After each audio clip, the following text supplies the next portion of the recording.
record. So I've hit record. So it's Paul Cohen here.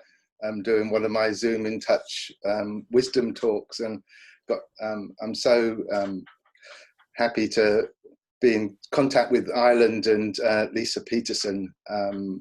We've had some beautiful email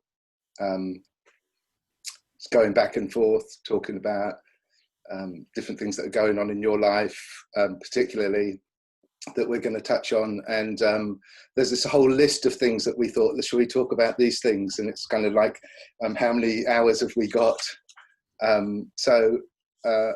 Would you like to, welcome. I'm really, really, really, really happy to be chatting with you. Do you want to introduce yourself and how you like to be seen in the world? Sure. That is, that's a how deep down the rabbit hole do we want to go question. So, yeah, my name is Lisa Peterson. I live in Dublin. I have had the great fortune of studying with some incredible yoga teachers and somatic teachers over the past 20 years. So at the moment, I teach yoga through the lens of developmental movement patterns, through the lens of experiential and embodied anatomy, and through the lens of somatics. Nice. Fantastic. So you've been teaching a long time?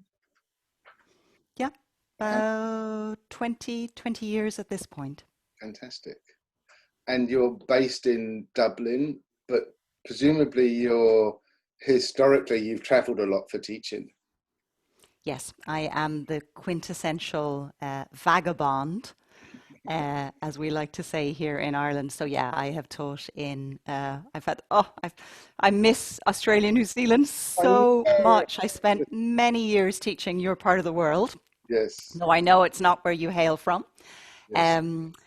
And I've taught in Finland, Denmark, Spain, the UK, Austria, many places. I have an absolute irrepressible curiosity, and that leads me to travel and teach and to engage with different cultures. Yes. And different ways of learning, and that really keeps me afloat as a teacher. Yeah. So I don't know what's the date today. Do you know what the date is? We are because we're a good few months into this whole COVID pandemic. So your traveling teaching mode, your gypsy teaching mode, has been restricted completely. Mm-hmm. So what's the situation with you in Ireland at the moment in terms of COVID? Sure. So we took our Taoiseach, our leader, is actually a doctor, so he has been volunteering with our medical forces since the beginning of the pandemic.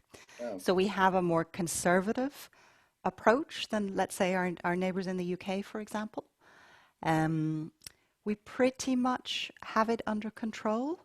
And interestingly, my own lockdown situation, as you know, was curtailed as much from the fact that I got COVID early myself. So there's quite a journey around that may be useful for some of your listeners. So it was less about the external legalities of traveling and more about the social responsibility of me not being able to travel. Yeah. So I'm really sorry to hear that, and we have had conversations, and it's been a bit of a roller coaster for you, up and down in a sense. Do you want to share a bit what that's meant for you and your little bit of a journey through it? Maybe starting off with the symptoms that you had and your approaches to the way that you felt that you wanted to manage it. Do you want to just share? Sure. Absolutely. Thank you. So about March 12th or so, I shared a car with a friend of mine to go to a little road trip up to the north of Ireland. And it transpired afterwards that my friend's daughter had shared a car with another child the week before, and that child had come back from Italy, from midterm in Italy, from northern Italy. So it was a pretty clear chain of kind of consequence. Yes. Um, and I guess from, kind of was about by about March 17th, I lost my sense of smell completely. I lost my sense of taste. About a week later, exhaustion started visiting, um, dizziness. Hmm. And I guess I had a good month of um, pretty consistent dizziness, whether I was lying down or standing up. Um, what they call a hyperdynamic heartbeat. So it transpired that the iron in my system had gone very low. So the heart has to work very, very hard to bind the oxygen to the hemoglobin to try and get any oxygen to the cells. So I developed quite a strong heartbeat that I could feel in my jaw, in my ears, all over my body, and uh, serious stamina issues. So I would walk 10 minutes down to my local, down to the shops. If I was out more to not to go into the shops, but more to get some air, and I would have to rest in the local park before I could walk the 10 minutes home. So quite a lot of symptoms. No fever. Um, I also had kind of breathing difficulties for a relatively short period, thankfully about 10 days. But I don't know if you've ever hiked in high altitude, that sense of being at the very, very top of a mountain and just simply no oxygen available. Hmm. Um, so that that journey took me from till about the end of April, I would say. So maybe the guts of a month. Hmm. And then the interesting part is actually it's the second stage of COVID for me now is the lingering symptoms, how I'm managing kind of on a day-to-day basis. So May has been recuperation, June has been recuperation. I've pretty much written off the summer at this point, Hmm. which is so unprecedented for somebody as kind of as generally healthy as me. Um, so yeah, it's been and it continues to be quite a learning journey in many, many ways. Yeah. And there's lots of things that we can kind of touch on. I'm curious, how emotionally did you deal with it? Because being yoga teachers, healthcare practitioners, when we don't like getting ill, because I mean, I've had some issues and stuff with my health, and found it very challenging. Um, um, so I'm curious, Yeah, how was it emotionally for you? yeah. Um, at the beginning, I was teaching through it, Uh-huh. um, because I felt there was so much fear. I was reading and feeling just this pervasive fear of what is this thing and what might it be like if we get it. And here I was having it with Yes, all of these tools at my disposal. yes. So I taught the things that I was using. I taught cellular respiration. I taught accessing the lungs. I taught restorative. I taught everything that was helping me.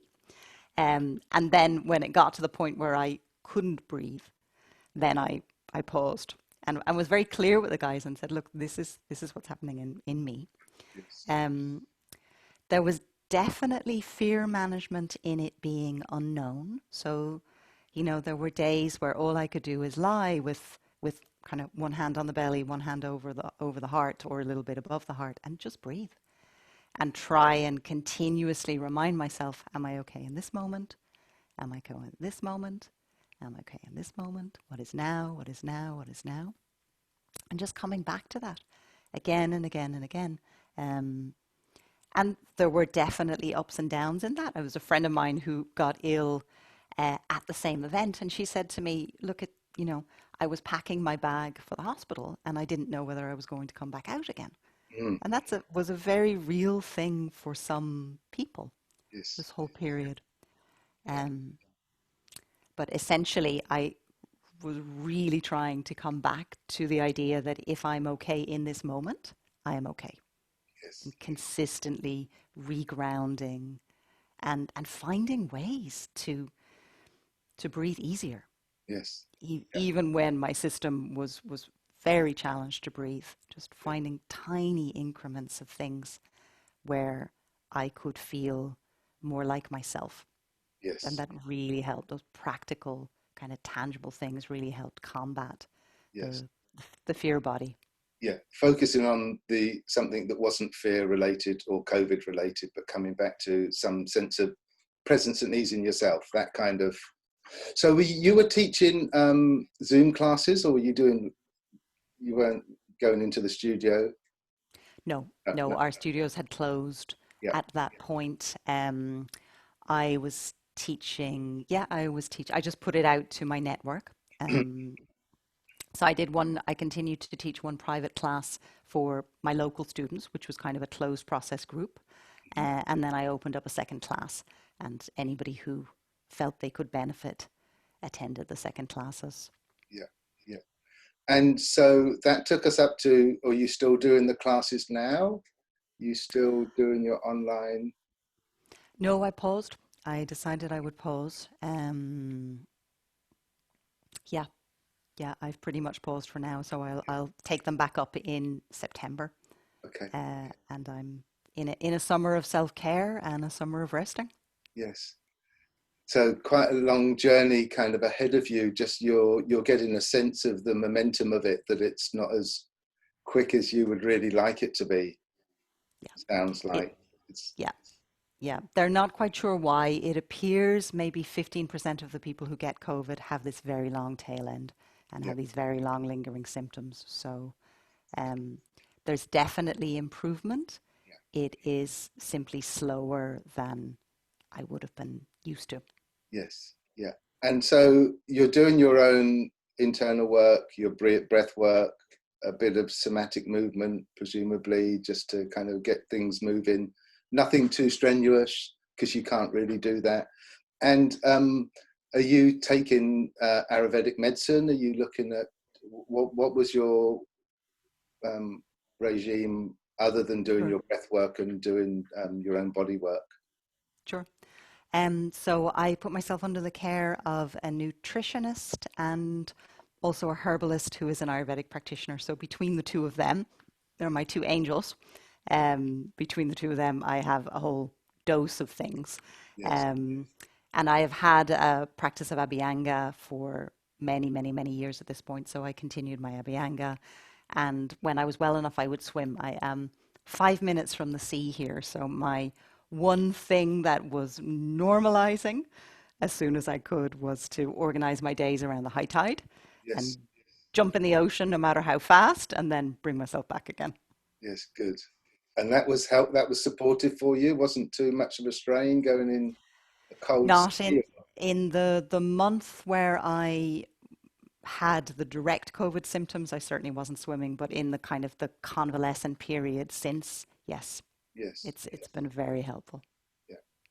Because one of the things that I think we both appreciate is that everybody, when they have something, their journey out of that is really very individual. There's no one way for everyone.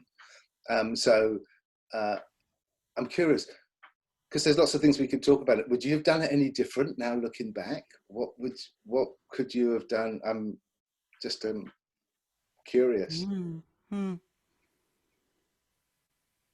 I don't know if there's in that it's not even so much past tense for me now. It's a day-to-day decision. Is there something that I can be doing now that is a different choice?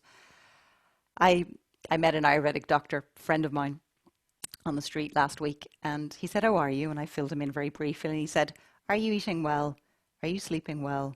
Are you resting in the afternoon?" I said, "Yeah." He said, "That's all you need to be doing." And Yeah.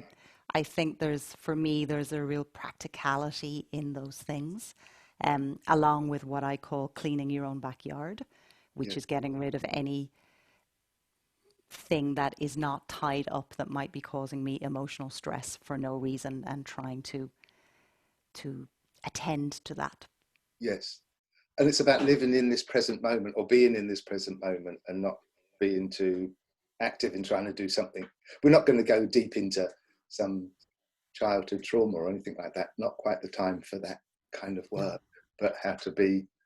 That was my experience also of doing my online classes right from the beginning of COVID till now.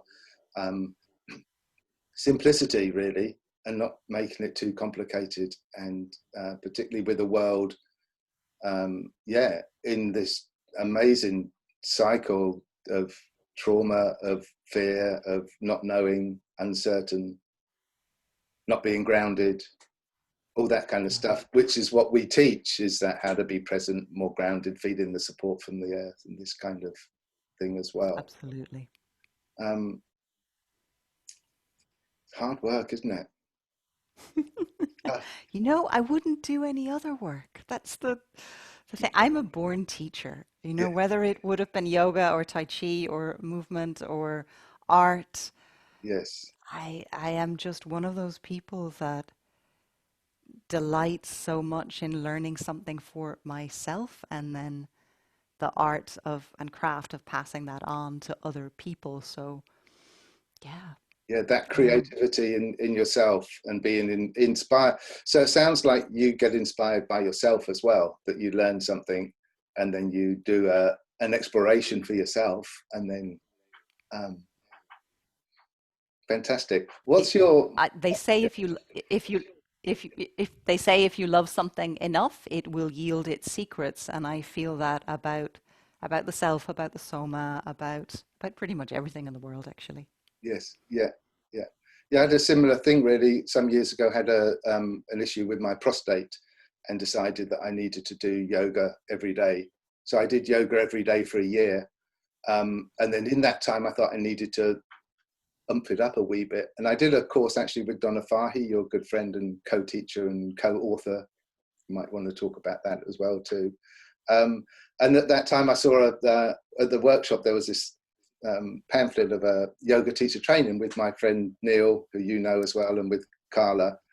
I thought, well, you know, if you want to be good at something, you've got to learn how to teach it, haven't you? So I did my 200 hours, then did my 300 hours, and explored it in that way, feeling that I needed to certainly do work with myself, and committed myself then to doing yoga twice a day, every day, and which I've done now Fantastic. for about 4 years. So And I come from a Vipassana background, which is doing an hour in the morning, an hour in the evening. So doing my minimum, which is 20 minutes, but I normally do more, both morning and evening, kind of keeps me really in track with my own self, my own movement, keeping that little bit of movement going in my body. And I was watching one of your videos doing some somatic work, some Hanna Semantics, and the bone yoga that I do came about from my exploration of being a body worker, and my original body work was in zero balancing, and I wanted to, when I started doing yoga, I wanted to see if I could do a if I could give myself a zero balancing session.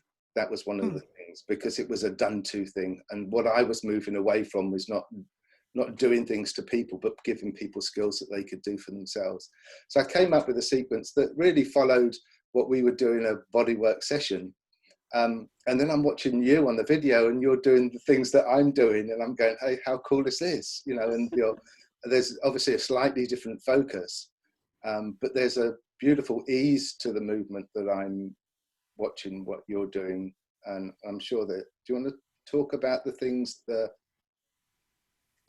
yoga that really works well for you in terms of for you and for your teaching? sure, sure.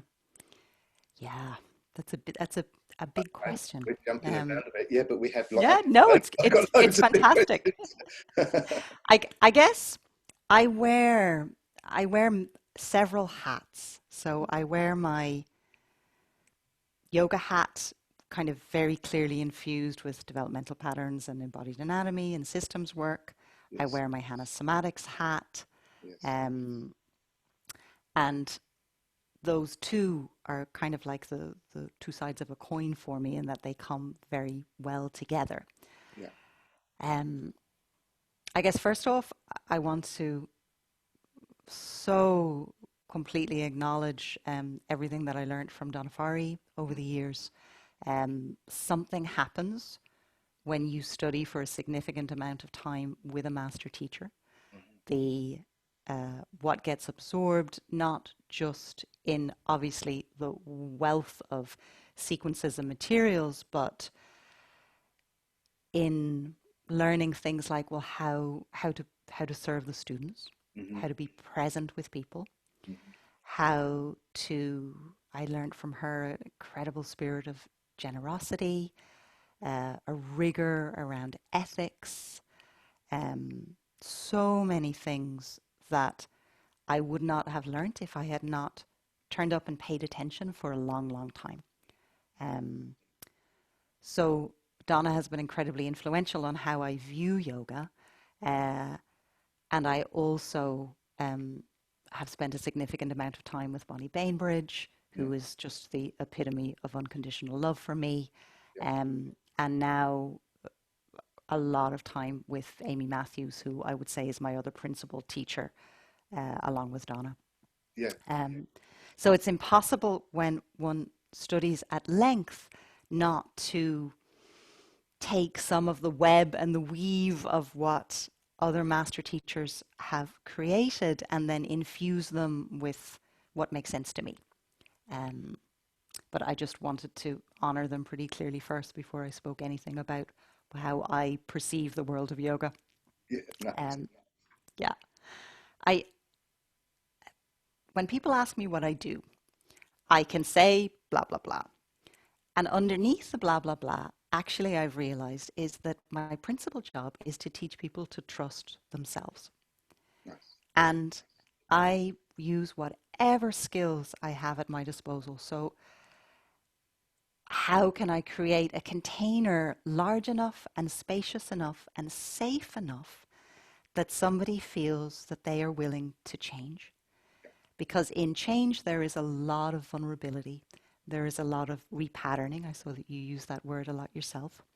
And as we both know, because all of the layers of the self are interwoven, we are never just asking somebody to change where they place their head or their pelvis in a standing pose or something else. So I have such a huge amount of respect for what we are asking students to undertake when they come to study a body of work. Mm. Um, I guess the work is based on a horizontal teaching model. It's based on interoception, proprioception. It's based on somatic inquiry. It's based on what we would call a collective pedagogy, and that comes a lot from body-mind centering, where everybody's opinion is as validated as everybody else's, and in fact is needed. And continuously throwing the students back on their own experience and framing inquiry and class always, always, always as an invitation. And an invitation with a clear out clause: if you wish to change, to adapt, to modify, you have my explicit and specific permission to do that and to make your experience so much more important than anything I might say, than anything I might ever say. Yeah. Because no teacher, no matter how expert, can be in somebody else's soma. It's just not possible. Not possible. No. Yeah. No. No. Yeah. No. We resonate very much the same on that level too, which is and I've done work with Donna as well, not the same depth of you have, obviously, and also Bonnie Bainbridge Cohen. She's influenced me a lot at the moment. I'm doing some of her on. I was supposed to have been with Bonnie in, I think I told you, in America this year, that got that didn't work out because of COVID, and also I've been having more contact with Amy, and I was going to meet Amy a couple of times over this year and the previous year, and that didn't work out either.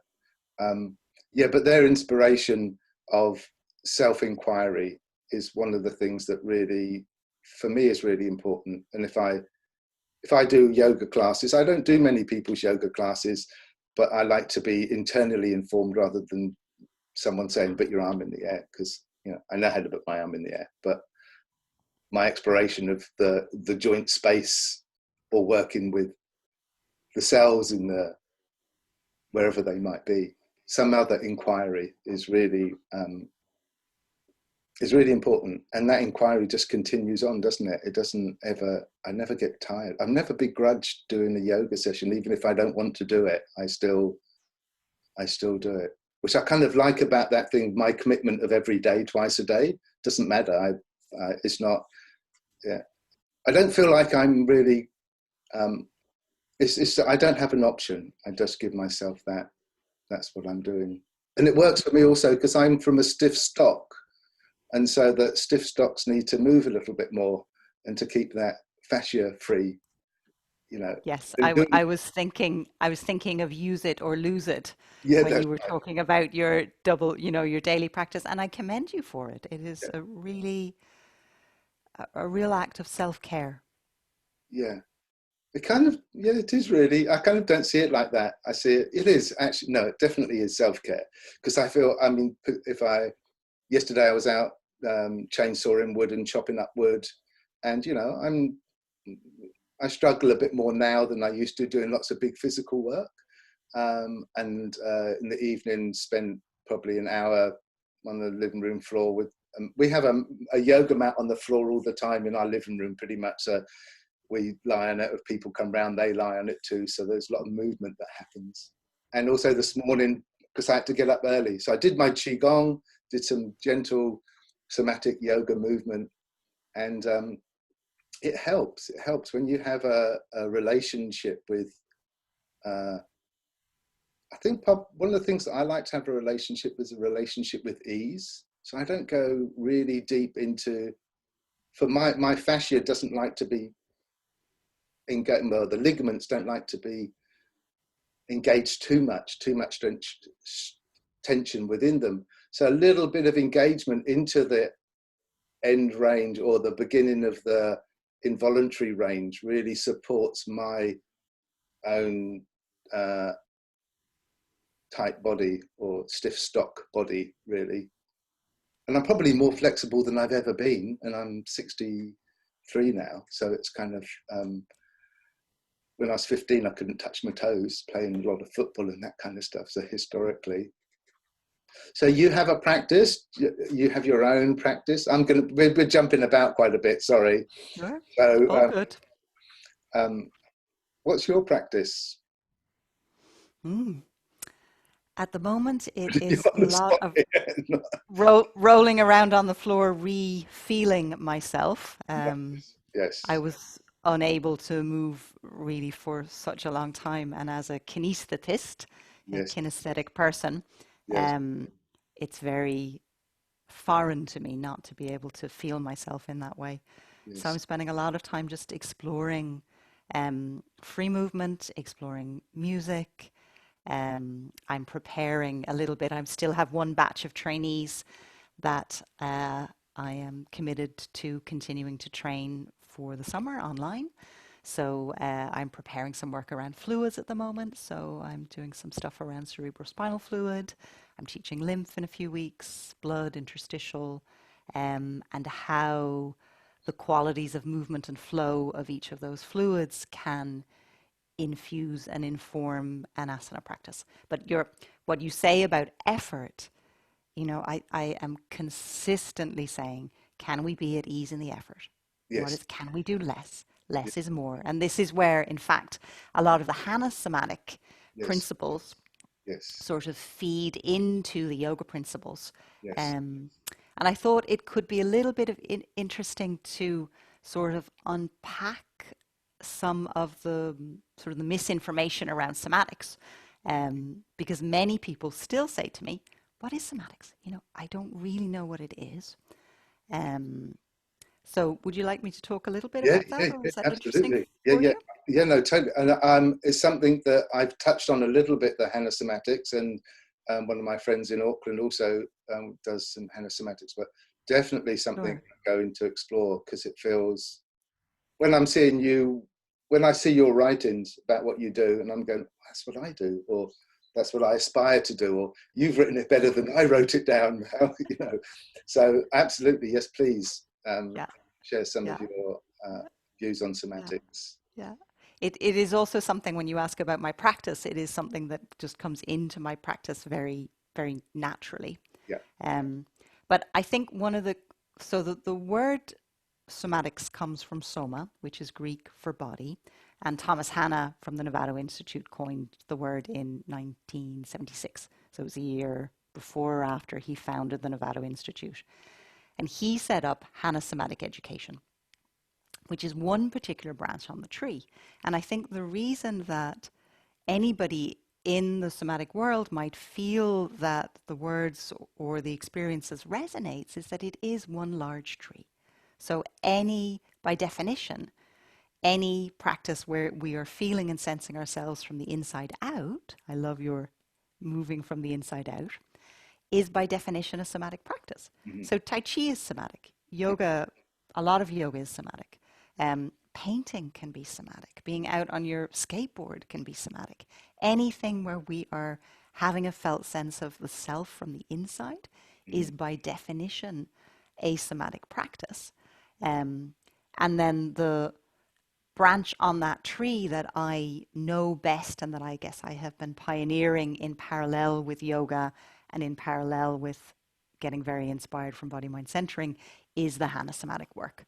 And that comes through my teacher Brian Ingle, people like Martha Petersen, Laura Gates. There are not that many of us in the international kind of field teaching somatic trainings. Mm-hmm. But it is definitely a growing field. And there is something about it that I still have not, I mean, as a trainer, I obviously look at, you know, the sort of experiences my yoga trainees might have. And I have a 350-hour training, I have a 500-hour training. So it's quite a body of work there. And then I look at my somatic trainings and I go, well, what experiences are those students reporting? And there is something about the simplicity of the Hanna Semantic practice, the fact that it's close to the floor, the fact that it isn't yoga, so we have no preconceived, what Donna would call higher, unconscious higher allegiance to any shape or any picture in the book or any teacher. Something about that is so freeing for the students that study that work. And then as a result, the change, their ability to put down the bag of rocks, as my meditation teacher would say, or take out one chink in the armor, or make a significant repatterning change, is exponentially faster in some ways. And yeah, faster and in some ways deeper than what I have experienced with sometimes students who've been on the yoga path for a long time. Yeah, comes down to a number of things. One of them is competition, isn't there? And competition with yourself and others in the room. If you're looking, trying to, because I can't do yoga poses. My body's never been able to do them anyway, you know, because that's the way it is. So when you do, for me, when you do a somatic practice, because it's internal, because I'm not trying to achieve anything apart from be with my experience. For me, sharing that the work that I do with people has been really freeing for them. I've had some people that have been scared to do yoga again because they've injured themselves, or they're too old and they don't think they can do yoga because they're seeing these glossy pictures of people in these poses that not many people can get into. So being able to come along and go, I can move my body, I can, and in a sense, I mean, I do little bits of yoga aspects to it in terms of the asanas, and I follow lots of the yogic principles in the same way that you do as well with developmental movement patterns. But coming back to just being able to move your body but not feel, it's just freeing for people. It is, it's just for me it's helped because, yeah, and lots of other people too. That's important. It's important not to feel that competition or that I don't have to, I can't do what you do. You can't do what I do as well, can you? In terms of Exactly. fitness. Yeah. Yeah. Yes. Yeah. Yeah, yeah, Yeah. And I have seen, I worked as a, as a body worker also with the Hanna Semantic work clinically for about 12 years. So I would very often get people that were at the end of their tether. They yes. might have gone from surgeon to surgeon. I'm sure it's been the same in your work with zero balancing. People who just, maybe they've had triple spinal fusions or spinal stenosis, but I would often get the very, very hard cases. Mm, And the any increase in freedom of movement is such a gift yeah, for people who have contracted into themselves so much in different ways. And it would often move me to tears, the beauty of somebody learning to move again, finding spaciousness, finding some freedom. yes, And whether that's so they can pick up their grandkids, or they can bend down to pick up their shoes, or, I mean, simple things. yes. Um, So this is yeah. people coming to you lying on a massage table and you're taking them through the Hanna Semantic movements, and because I saw a little um, something that you did on Irish TV. How long ago was that? Was that? Oof. That was when we set up our first somatics company in Ireland. That would have been maybe 2004, Oh, yeah, that was 2005. quite a cool interview you had on TV, Yes. Yeah. and doing your hands-on body work. So you're not so much hands-on anymore, more teaching. Are you still? Yeah, reluctantly, I decided I only had so much time in the day. And it seemed to me that with my particular skill set, if I could pass on to other teachers who would then pass on, that the domino multiplying effect of that Yeah, would be in the long run a better use of my time than a one-on-one scenario. yes, Um, so I have chosen to now pretty much dedicate myself to training teachers. So I train yoga teachers and I train somatic teachers. And yes, then they go off. yes, Um, and I joke with my guys here and I say, the part of the reason that I wanted to train people up was that I got really with being told what to do in class. And I wanted to finally be able to go to a class in Ireland where somebody would not tell me what to do and would yeah, actually invite me into experience. yes, beautiful. Um, Yes, and I do say that jokingly, but really stopped going to yoga classes similar to your experience. yeah, I got so yeah, bored yeah, with somebody telling me what to do, yeah. you know? Particularly if you've had lots of contact with Amy, whose use of words are just. I mean, I've said something that I thought was quite cool, and it was like, no, no, no, it's not like that. And I've witnessed her with Leslie Kaminoff as well, picking up Leslie in certain things. So she's a stickler for words, and but really in a really healthy way. I'm not saying this is unhealthy. Yeah. Um, Amazing, a The fantastic biggest inspiration. brains that I know. She is a walking encyclopedia and she has the heart and the spirit to go with it. And she comes and graces us with her presence once a year, comes and hangs out, stays at my house, That's teaches us lovely. some work, goes off again. She's co-taught on some of my trainings. Beautiful. Yes, Yeah, yeah, yeah, yeah, she's quite something. I am yes, very blessed to have her in my life. yes, yes. So I was planning to invite her over to New Zealand this year. I think it was this year, because last year. So I've actually had now contact with her. She joined in one of my classes as well. So I invite some teachers to come in my classes, just to give my students here also just some other insights as well. And she did one of these talks as well. Um, Yes. we don't know what's going to happen though, do we, with this COVID? I mean, this could go on for years like this. I mean, it could clear. There's so many unknowns. What's going to happen?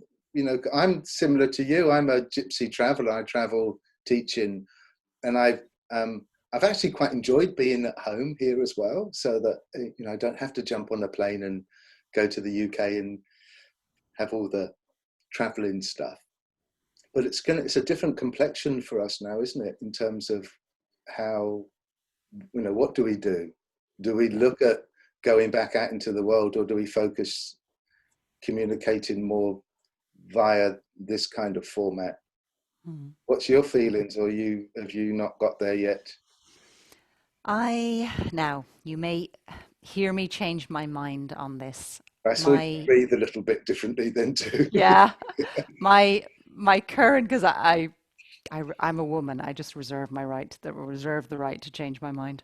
Me too. Um, well, you do have some, some of my chromosomes in there. Yeah. Um, I I am very much making a stand for presence right now. So all of my trainings from the spring and the summer, instead of putting them online sort of automatically, I have postponed every single one of them until autumn.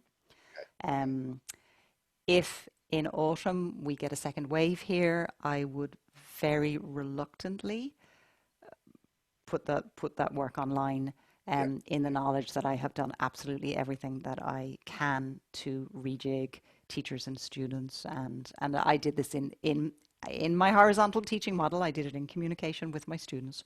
I asked what they wanted. Um, I think this two-dimensional, from a teaching perspective, I think it's a poor cousin to presence.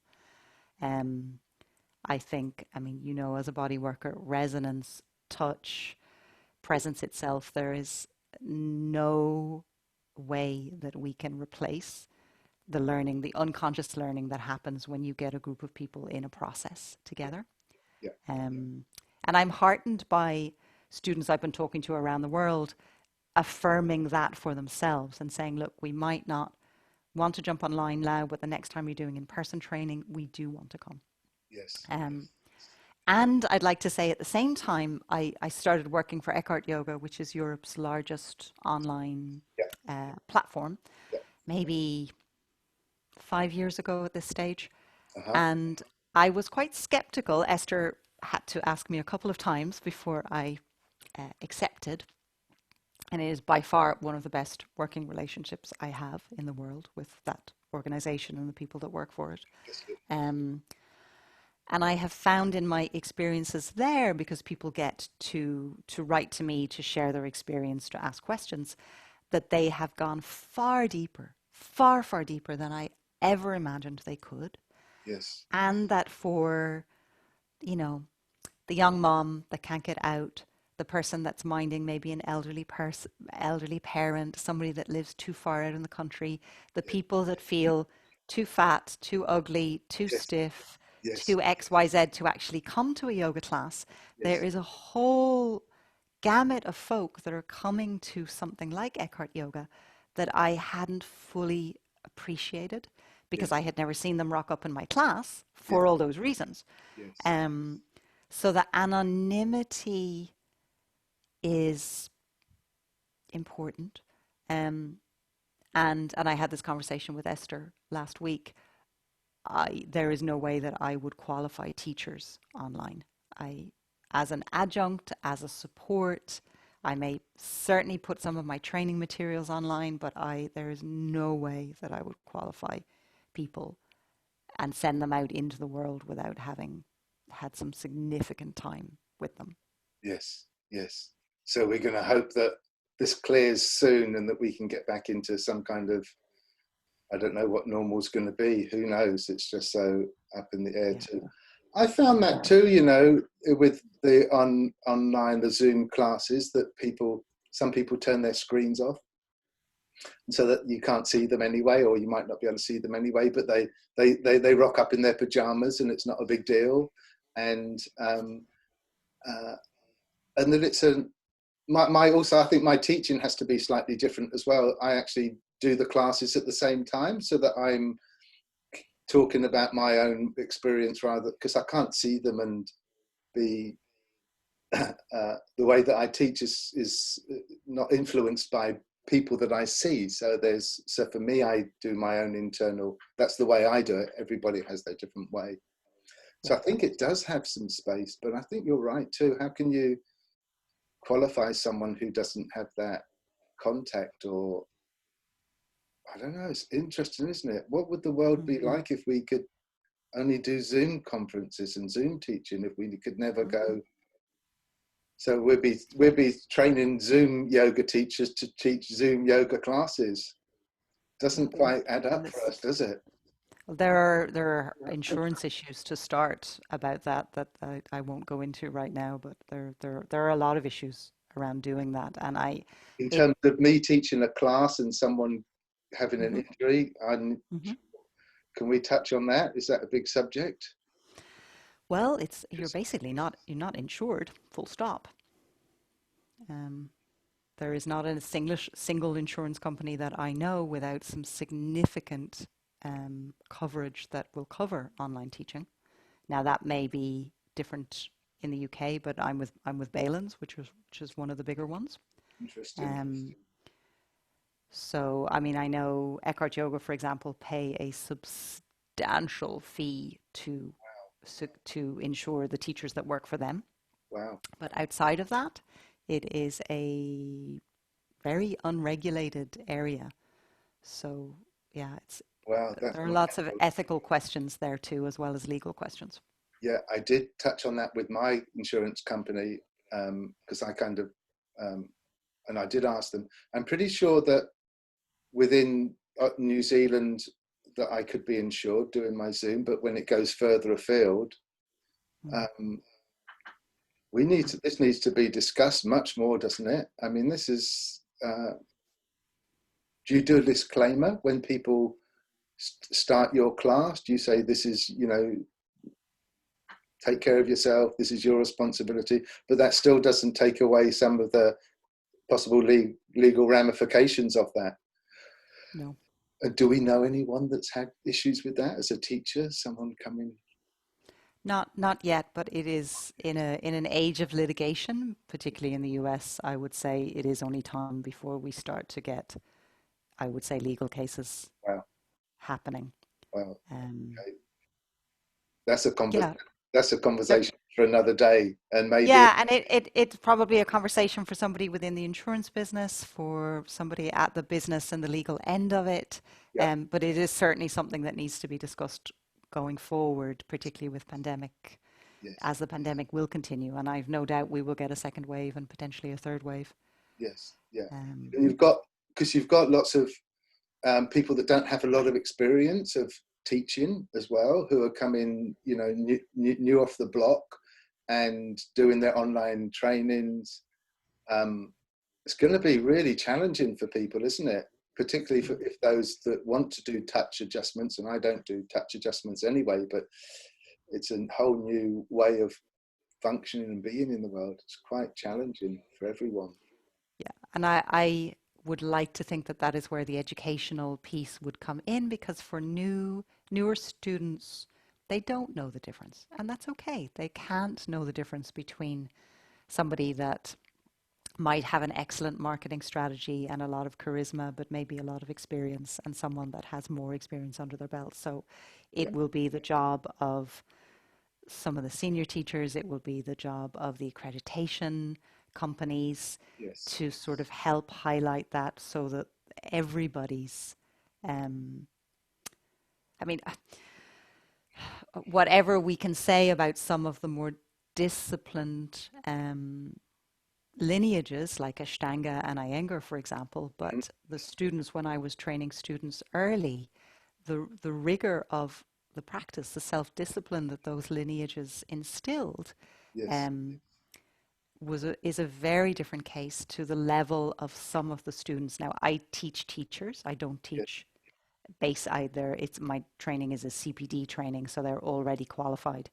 Um, but even at that, the level at which those teachers are coming in, and some of them have been teaching for quite some time, is a very different level than I might have seen 10 years ago or 15 years ago, when with more, um, with, for example, Ashtangis or Iyengar practitioners.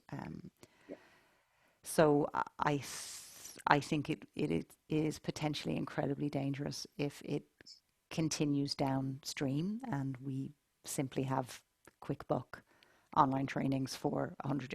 I was looking at the prices of some of the full teacher trainings being offered online, and it will be very hard for in-person trainings to compete. yes, And I still would not consider, as I said, graduating teachers other than anything in person. No, I could not live with myself. no. And there's a massive big world of the embodied world out there, isn't there? And Yes. I mean, they're coming out of the woodwork in thousands, and there's some awesome teachers out there too. But there's also just a lot of newbies, and it's hard to be. It's probably going to be harder to be a newbie in the world when you can't go into a studio and have your interaction with people as well and learn from that. Mm. Um, When I was speaking of my experience with Donna earlier, I mean, one of the things that I would say with any new teacher is spend at least 10 years studying with a master teacher if you are really serious about being a yoga professional, yes, if you want to learn your craft. Um, I recently had to do for one of the accreditation applications, I had to um, prove how many hours I had taught, and that I had a minimum of 10,000. And I added up my hours, and I was like 70,000, 80,000 hours. Like, I was a great, great, great, great, great, great, great, great, great grandfather in their system. They still wouldn't accept me because I hadn't done my initial 200 hours with them. But no, again, no student, we cannot have an expectation of a beginner student that they would have the discernment to necessarily know. yes, So I don't think it is up to them to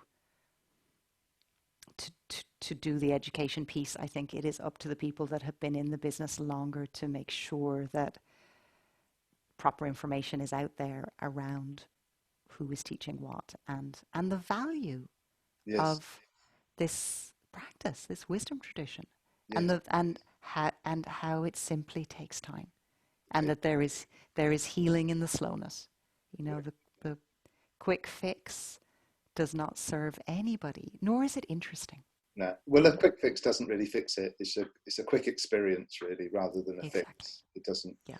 Um, how often do you think that people need to? And I know um, it's really difficult to say. How do we need to do regular practice once a day, once a week? I mean, if you have a regular practice once every 6 months, won't quite cut it, would it? No. Well, if you're training to be a teacher, certainly not. I'm more in terms of practice. Yeah, yeah, Mm. yeah. In terms of yoga teachers, how? So if I'm a yoga teacher and I come to you and we do our advanced training together, and so would you recommend daily practice? You're going to say you have to do daily. I mean, sorry, I'm going Yeah, to.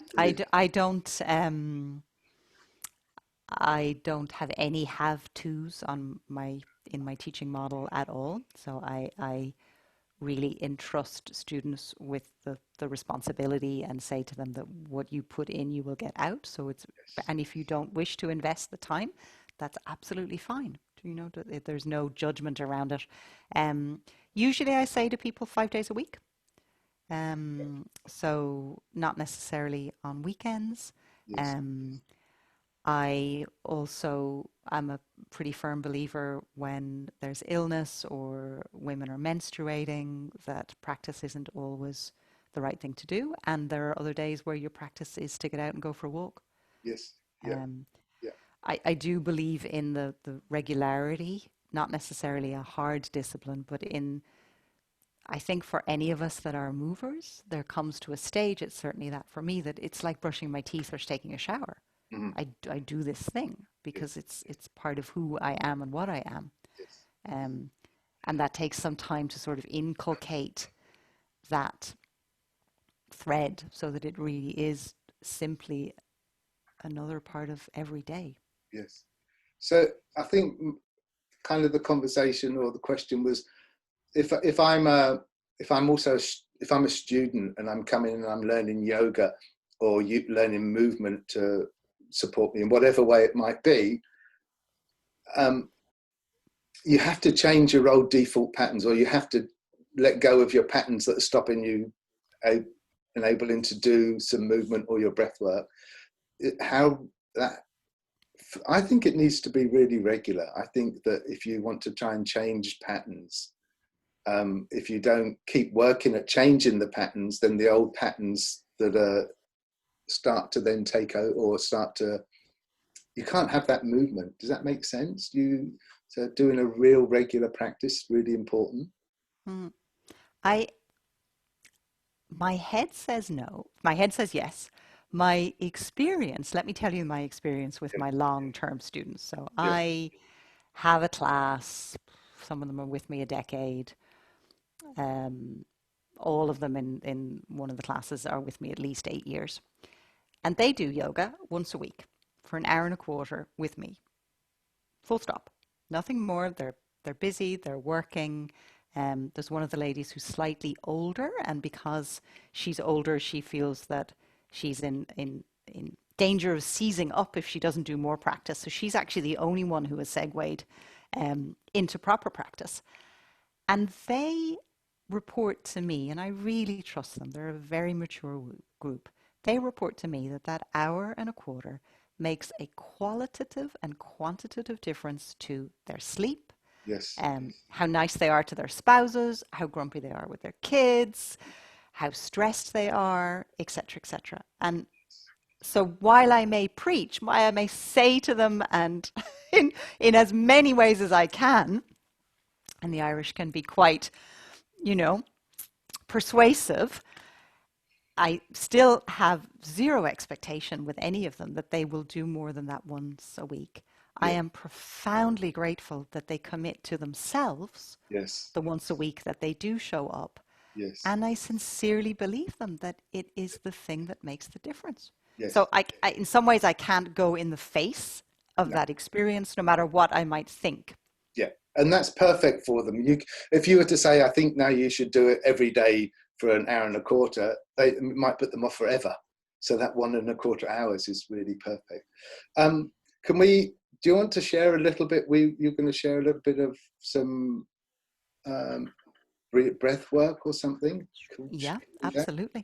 Do you Yeah, mind if I have a little pee break? I'll keep the video going and I'll be back sure. in just a second, but I'll cut this little bit out as well. Yeah, Yeah, that sounds okay. good. I just I need, am. I was going to suggest that people lie down, so you might want to come back and lie down, and I can shift you off the floor after. okay, cool. But I won't. I won't start till you get back. Oh, please don't. Don't. Okay. Okay. Keep this on video, I'm just outside.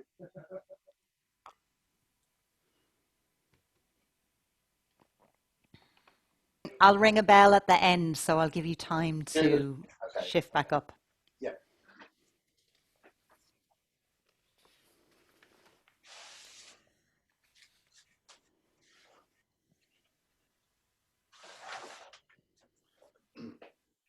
And just take whatever you. I'll repeat this again for them, but take Okay. whatever you need for support under your head or a blanket or a pillow. If you start snoring, I'll come and wiggle your big toe.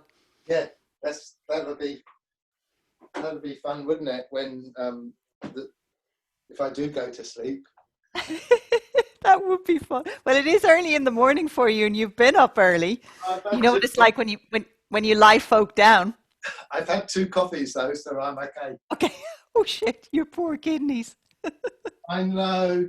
Oh, I tell you what, I I didn't drink coffee for a long, long time, and the final day on my 500 yoga teacher training, one of my teachers was out having a coffee, and I was so tired, and I went, "Oh, bugger, I'm going to go and have a coffee," and I've been drinking coffees ever since. That's Oh so my bad. God. So you can blame it on them. I blame it on my yoga training. I've That's done. a good blog post. I know, My yoga, isn't it? my yoga training turned me into a coffee addict. Yeah, I know. Okay, I'm on the floor.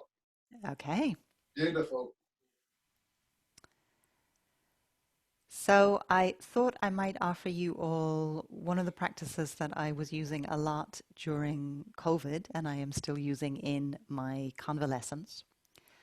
Um, the invitation, if you are at home, is to lie down on the floor, to make yourself comfortable, maybe get a small cushion for under your head or a pillow for under your knees, a blanket, eye bag. And if you're listening to this on audio or out and about, you could save it as a treat for later. So I'll give you a moment to settle yourselves.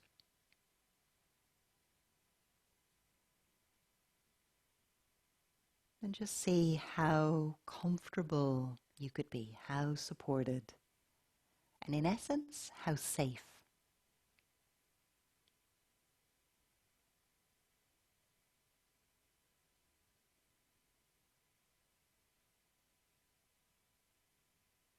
And then start to feel for all the surfaces of your body in contact with the floor or support. So the back of the heels and the calves, back of the thighs and the pelvis, back of the ribs, shoulder blades, arms, hands, and the back of the head.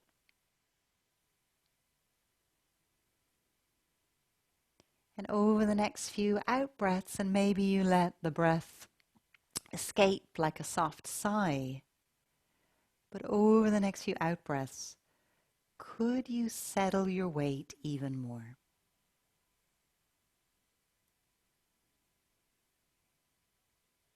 You might like to imagine that you're lying in soft sand, and that every time you breathe out, the imprint in the sand gets a little deeper.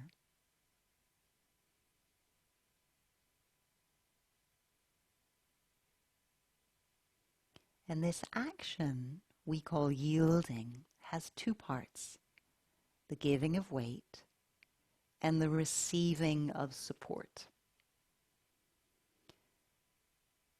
And we know that some of us are really good at giving, but not so good at receiving. Some of us, it's the opposite. So notice if those two things can be present for you. Giving your weight, maybe that happens on your exhale, maybe it happens in the pause after the exhale. And then the receiving of support. What kind of buoyancy comes back as you feel a sense of the earth underneath you?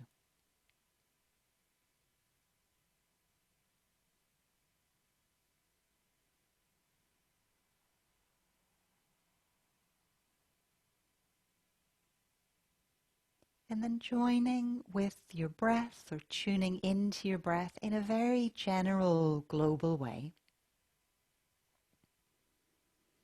Noticing maybe the texture, the tone, or the weather of the breath.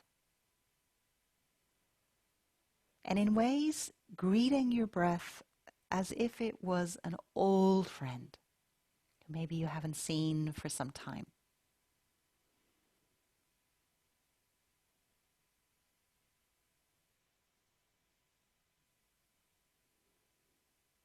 And getting a very general sense of the parts of you that get lifted and expanded, that get lowered and condensed.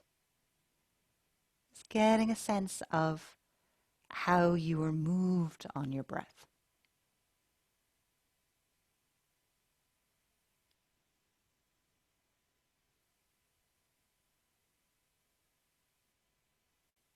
And whatever is your experience, don't make it wrong. You're simply noticing, like a somatic scientist. Notice what you notice about the experience of breathing, being in your breathing body right now.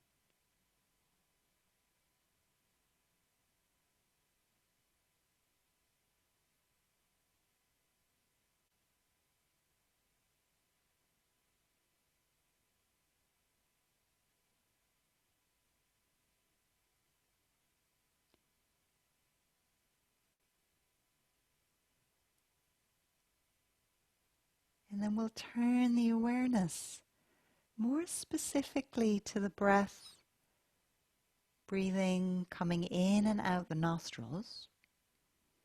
Maybe the touch of the breath below the nostrils, above the upper lip. Getting a sense of how the breath is a little cooler as it travels in, a little warmer as it moves back out. And imagining how the breath itself is warmed and cleaned and humidified as it passes down the nostrils into the windpipe.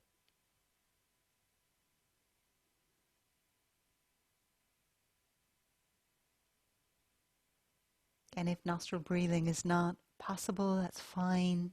You can breathe in and out through the mouth. Do whatever is best for you.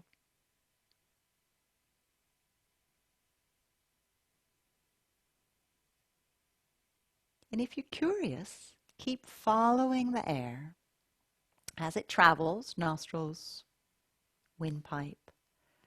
Follow it down into the bronchial tree, which is a little bit like an inverted bonsai.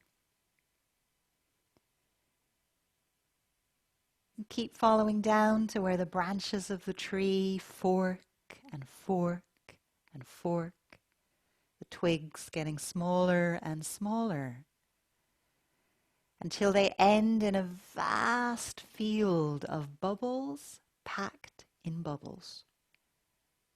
Tiny little alveoli in little clusters like grapes. And each of your bubbles packed in bubbles are surrounded by a vast network of capillaries. And if you put those capillaries end to end, they would measure about 1,000 miles. The body is just so awe-inspiring in its ingenuity. So feel the breath, this fresh, oxygenated breath. Feel it travel all the way down to this alveoli capillary bed. And notice what happens here in your experience. And something truly magic is occurring. The walls are so sheer at this level that gases flood both directions. Oxygen traveling into the bloodstream, carbon dioxide traveling back out.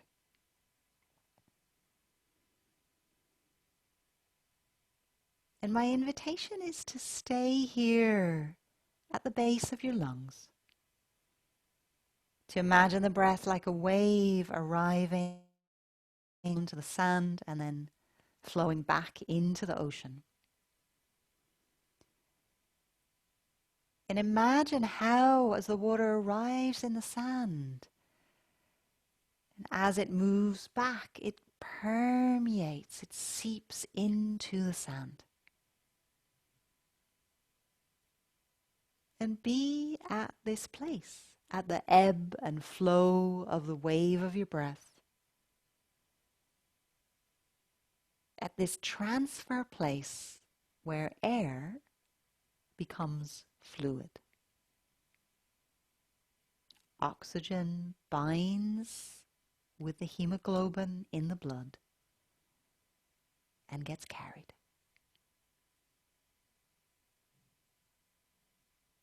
And this might be a sensing thing, a feeling thing, a visualizing thing, an imagining thing.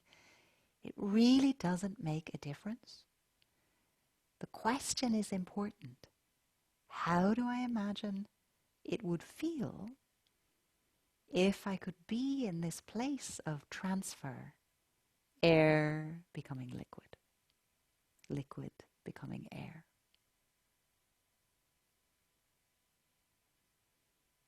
And if you're so guided, you may wish to stay here. If you want to keep going on the journey, we're going to travel from the lungs to the heart, which is the center of our blood and our breathing. And from the heart, follow that freshly oxygenated blood into the surging pulsing of the arteries. And follow it to where the arteries get smaller and smaller and smaller and smaller, eventually ending in capillaries, one red blood cell thick.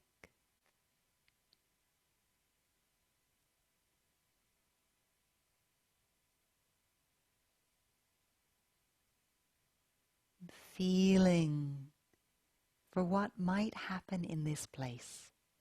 Feeling, sensing, imagining for the seeping of the oxygen through the tissues and into the cells. And you might imagine that seepage in your feet, in your legs,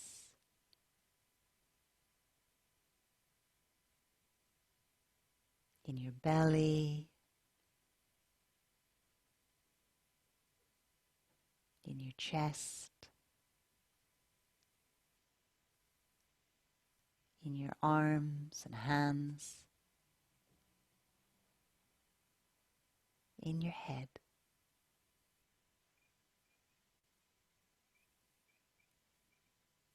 This beautiful act where the oxygen gets delivered to the cells, no cell living so far that it can't receive the oxygen from the bloodstream.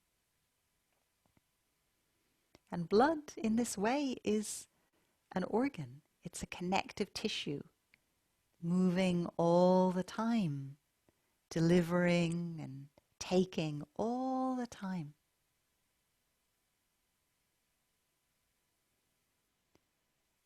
And then let your awareness to settle spontaneously in some part of your body,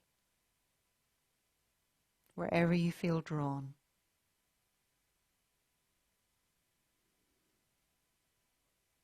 Dive down there into the pause after the exhalation. And keep lightly in the background of your awareness that you are made up of 10 trillion minutely breathing cells. Each of those cells are surrounded by fluid, have fluid passing through their membranes, fluid inside. All the cells are minutely expanding, condensing, and breathing. And this breath is not the breath of the lungs, although it starts in the lungs. It is the breath of the cells that we call internal respiration, cellular respiration.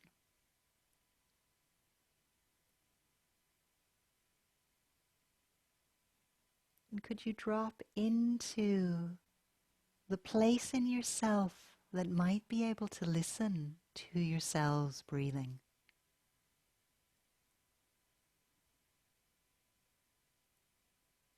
Maybe there's a glowing, a tingling, a humming.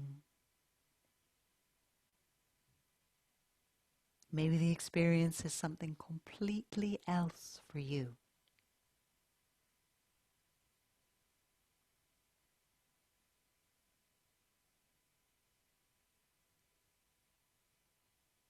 Feel for a quiescence, a quiet.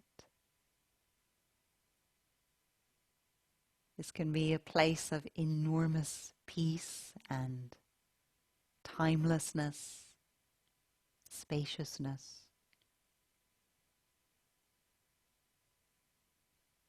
And a place of deep rest.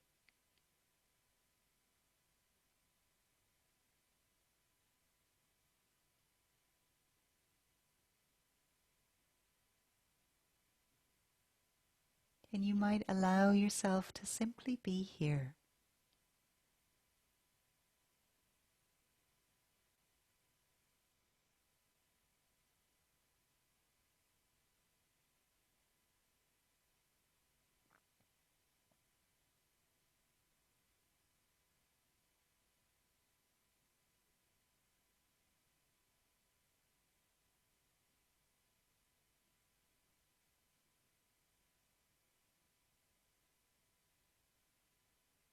breathing and being.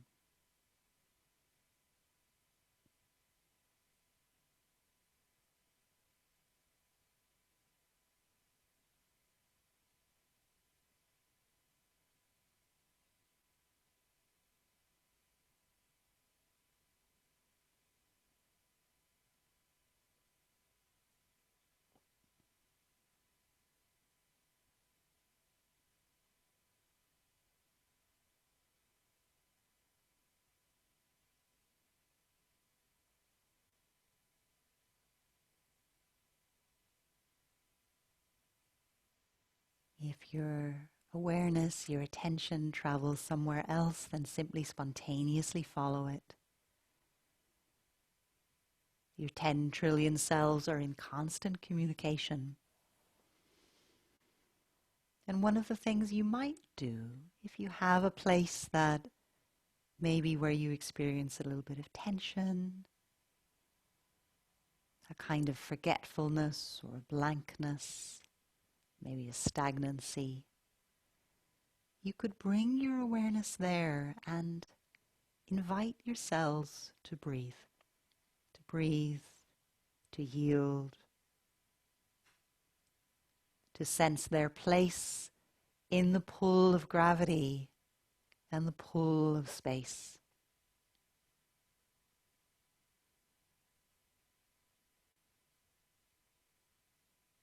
And wherever awareness goes, energy follows.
And know that you can come back to or repeat this inquiry at any stage.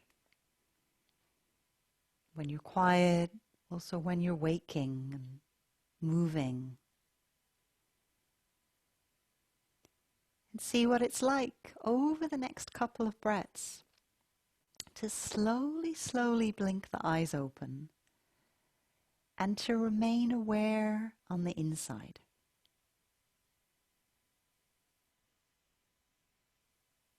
And then closing the eyes again. Noticing what does that create, this blinking of the eyes, this taking in of the outside world while remaining anchored into the inner experience. Is that possible?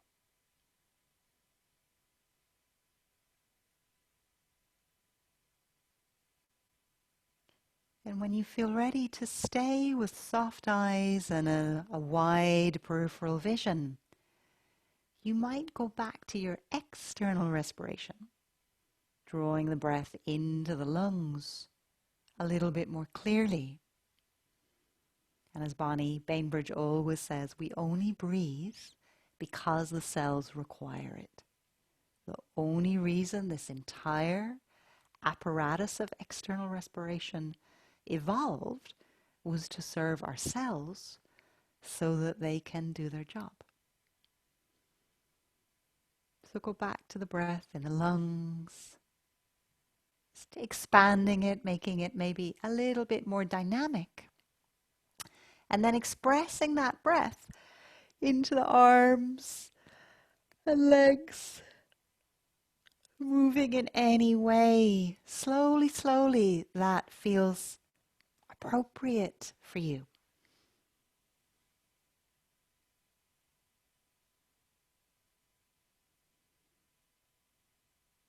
Take yourself back, take all the time you need to reach, to roll. You might ask, what do I need to transition? It can be useful. Maybe I need my bones. Maybe I need my muscles. Maybe I need my fluids to transition. What might help me shift from inner to outer?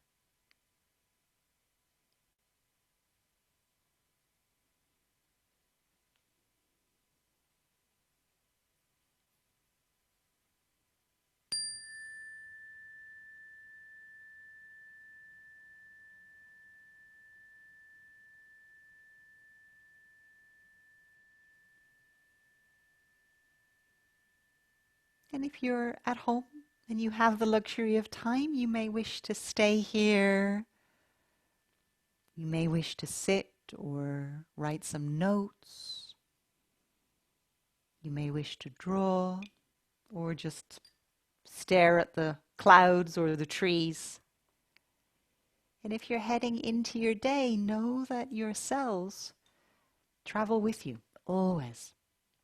Keep you vital and healthy. And we're going to congratulate Paul for not falling asleep.